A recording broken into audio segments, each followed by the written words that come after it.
मैंने एक बात देखी, जब चौधरी साहब के साथ में सत्ता आई और जो उनके आर्थिक विचार हैं, आर्थिक समानता के विचार हैं, भ्रष्टाचार के खिलाफ विचार हैं, उन्होंने कानून बनाकर किसी भी तरह से उस पर तुरंत अमल किया। उनकी सोच खाली एक विजन नहीं था, एक इमेजिनरी चीज नहीं थी, उसको कार्यान्वित किया। ऐसा नेता मैंने कोई देखा ही नहीं। और ये बात मैंने एक दिन ऐसे आदमी के मुंह से सुनी जो सारे जीवन उनका विरोधी रहा। बहुत अच्छे आदमी थे, पुराने लोग उनका नाम जानते हैं, चौधरी विजयपाल सिंह। वो भी तेवतिया थे, चौधरी चरण सिंह से आयु में बड़े थे। और 1937 में वो और सत्यवती उनकी पत्नी दोनों वो भी एमएलए थे, लेकिन वो पंत जी के बहुत खिलाफ थे। और चूंकि पंत जी की चौधरी साहब की काफी आपस में बहुत बहुत निकटता थी। चौधरी चरण सिंह तो पंत जी के पार्लियामेंट्री सेक्रेटरी थे कैबिनेट मिनिस्टर होने से पहले, और कैबिनेट मिनिस्टर भी उन स्टेट मिनिस्टर का स्टेटस उसका था। तो लेकिन वो और बहुत सख्त बोलते थे, आदमी बहुत अच्छे, बहुत ईमानदार थे। मैं तो बहुत इज्जत करता था। वो वकील थे तो मैं मुझसे भी बहुत उनको, मुझे बड़ा स्नेह उनका मिला। एक दिन वो जब चौधरी साहब चुनाव यहाँ से मुजफ्फरनगर से पार्लियामेंट का चुनाव हार गए, तो यहाँ आए थे लखनऊ, कचहरी के पास उनका दफ्तर था। वहाँ मुझे पता चला, मैं कचहरी में, सुबह का वक्त था, 9-10 बजे का, चौधरी साहब ऑफिस में आए। छोटा सा ऑफिस था हमारा, बीकेडी थी उस वक्त में। पहले तो वो एसवीडी बनी थी 67 में, और फिर बीकेडी बनी, और बाद में बीएलडी बनी, फिर जनता पार्टी बनी। ये सब चौधरी साहब की बनाई हुई है, सब उन्हीं के दिमाग के बच्चे हैं सारे। तो वहाँ तो मैंने देखा, मेरे से आगे आगे चौधरी विजयपाल सिंह, लंबी अचकन, वो बहुत लंबे थे, उम्र के 6 फीट से भी ज्यादा उनकी हाइट थी। जा रहे आगे आगे, तो मैं थोड़ा चला भी पीछे, तो उनको बिल्कुल नजदीक वो ऑफिस था, तो मुझसे पहले ही जाके देखे, तो वो तो हमारे ऑफिस में जाके बैठ गए। नीचे वहाँ दरी पड़ी हुई थी, कुर्सी भी कोई नहीं थी, एक कोठड़ी थी, उसमें अंदर चौधरी साहब बैठे। तभी आए थे 20-30 आदमी बैठ, तभी आदमी आने लगे। तो मैं जब गया तो मैं देखा तो वो बैठे हुए, मेरा चौधरी साहब। तो खैर वो बैठ गए इतने में। तो इतने में लोगों ने बताया, चौधरी साहब आए, बाहर आकर के चौधरी साहब के पास बैठे और उनको उठाने लगे कि आप उठिए, यहाँ कुर्सी पे बैठिए। कहले नहीं नहीं, मैं तो ठीक बैठा हूँ, अपनी मर्जी साहब बैठिए आप। तो चौधरी साहब ने कुर्सी नहीं, बेड पर ही बैठे, वो नीचे बैठ गए। थोड़ी देर बात हुई, बात होने के बाद वो उठ के चल दिए। अब मुझे इतनी जिज्ञासा हुई कि मैंने सारे जीवन उनसे आलोचना सुनी चौधरी साहब के खिलाफ। सख्त ही बोलते थे कि ये पंथ का गुर्गा है, पंथ का चेला है, पंथ का पिछलकू है। यही बोलते थे खुल्लम खुल्ला सबके सामने। तो मैं उनके पीछे पीछे चल दिया। कचहरी से पैदल मुश्किल से 100 मीटर पर वो दफ्तर था हमारा। मैंने कहा चौधरी साहब ठहर दो सही, मुझे ताज्जुब हो रहा, आप यहाँ क्यों आ गए? बोला मैं ये देखने आया था कि ये चुनाव हार के ये हतोत्साहित तो नहीं हो गया है।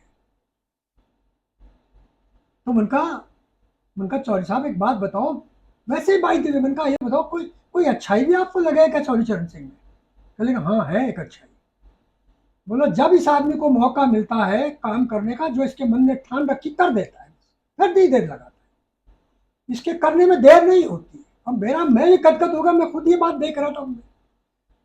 तो बाद में बल्कि आए, कहने लगे ऐसी बात नहीं, उनकी कदर को मैं जानता हूँ, लेकिन पंत जी से मेरी दुश्मनी थी। पंत जी को तो उन्होंने कई बार हाउस में बेइज्जत करने की कोशिश की, और वो इतने दलेर बहादुर थे, डरते भी नहीं थे किसी से।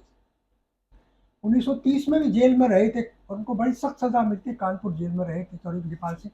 खसकैली साइड की बात आ गई ध्यान में, ये तो मैं भाई दिए, ये मुझे संस्मरण उनका याद आ गया।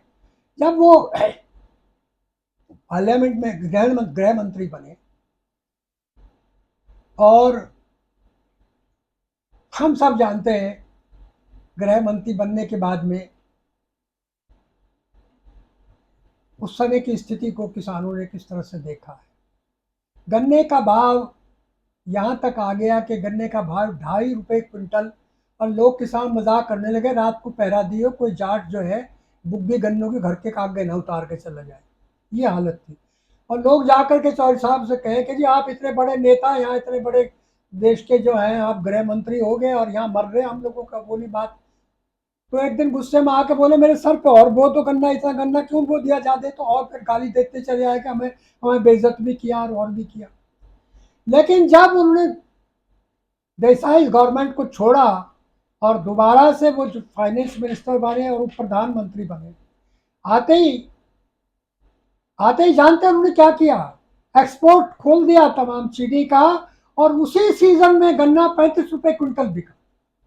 सारी कमी पूरी होगी, ये था चौधरी चरण सिंह। और मैं आपको इस लंबे इस थोड़े से टाइम में ये बताना चाहता हूँ उनका कितना काल रहा। वो प्रधानमंत्री तो कुछ ही दिन रहे, इस्तीफा उन्होंने खुद दिया है।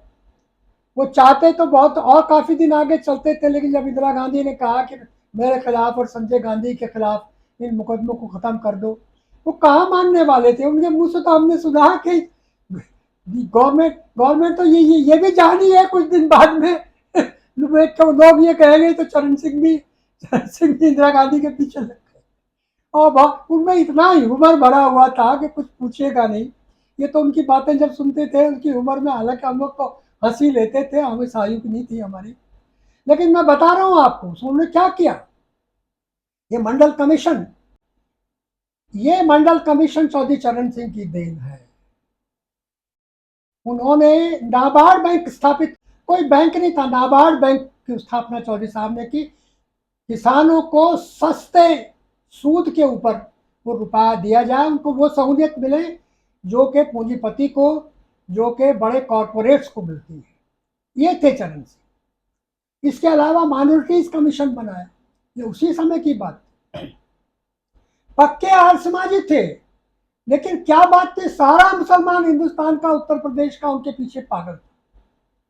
यहाँ पर हमारे मेरठ कमिश्नरी और या ये मुजफ्फरनगर और सहारनपुर कमिश्नर 5-5, 6-6 मुस्लिम उनके वो थे, मेंबर पार्लियामेंट चुन करके गए, और सारे बच्चों की तरह से उनके पास बैठे रहते थे। हम भी उसी श्रेणी में बैठते थे। मैं उनका नाम नहीं गिनाना चाहता, लेकिन ऐसा सेकुलर आदमी, जातिता छू तक नहीं गई। 16 साल 15-20 साल तक उनका भोजन एक दलित भाई ने ने बनाया। अंतरजात नेहरू जी को 1955 में चिट्ठी लिखी कि सरकारी नौकरी उनको दो जो अंतरजातीय विवाह करे। बहुत सुंदर उनका उत्तर है। उन्होंने कहा कि मैं असमर्थ हूं, ये संभव नहीं है। तो ऐसा व्यक्तित्व जो कभी किसी से नहीं डरा हो, जो अपने विचारों का इतना धनी हो, जिसमें इतना गर्व भरा हुआ हो, स्वाभिमान भरा हुआ हो, जो कभी जो है कंप्रोमाइज ना करता हो, समझौते किए, अपनी शर्त नहीं, ऐसा नहीं, बिके नहीं, शर्त मेरी है। जहां राजनारायण ने कहा कि मैं इंदिरा जी की बेइज्जती करूंगा, तो साहब मुख्यमंत्री थी 67 में, और सबसे ज्यादा आदि समाजवादी आदमी के उसके क्या नाम, ये आपका जो भाजपा का पहले रूप था, ये इसको क्या कहते थे, जनसंघ। जनसंघ के लोगों के बाद में सबसे अधिक MLA उनके थे। चौधरी साहब ने कहा कि नेताजी आप, मैं यहाँ मुख्यमंत्री हूँ, वो प्रधानमंत्री है, बनारस यूनिवर्सिटी को आई है एड्रेस करने के लिए, मेरा दायित्व है वहाँ लॉ एंड ऑर्डर बना रहे, उसमें डिस्टर्ब नहीं कर सकता, ये मेरा फर्ज है कि बिल्कुल नहीं ऐसा होगा। समाजवादी लोगों को चढ़ गए वहां पर, गेट पर जाकर घेर लिया, तो वहीं जाकर के बैठ गए, तभी गिरफ्तार करा दिया राजनारायण को, सारे लोगों पर लाठीचार्ज करा दिया, और इतने शांति से सारा तमाम संपन्न नहीं हो गया इंदिरा गांधी का, इतने वहां से उठे नहीं और आकर के इस्तीफा दे दिया। ये व्यक्तित्वता कहाँ मिलता है। उस थोड़े से समय में जो काम उन्होंने किए हैं गरीबों के लिए, किसानों के लिए, देश के दलितों के लिए, वो तो सचमुच में लोगों ने जो उनको कहा है किसान मसीहा नहीं, बल्कि वो तो गरीब मसीहा थे, धरती पुत्र थे। उनको एक एक ब्रिटेन के एक बहुत ही सुंदर लेखक, उन्होंने किताब लिखी है चरण सिंह, एक छोटा सा उनका ऐसे है, बायर्स नाम है, जे बायर्स। उन्होंने लिखा कि ये पैट्रियट ऑफ पीजेंट्स का पैट्रियट है और रूरल इंटेलेक्चुअल है। कोई आदमी नहीं जो तर्क में इनको घटा दिया। और आप लोगों ने नाम सुना होगा जिनके 3 वॉल्यूम, बहुत बड़े वॉल्यूम, बहुत बढ़िया उनके जीवन के ऊपर उनकी जो बायोग्राफी है, वो ये पॉल आर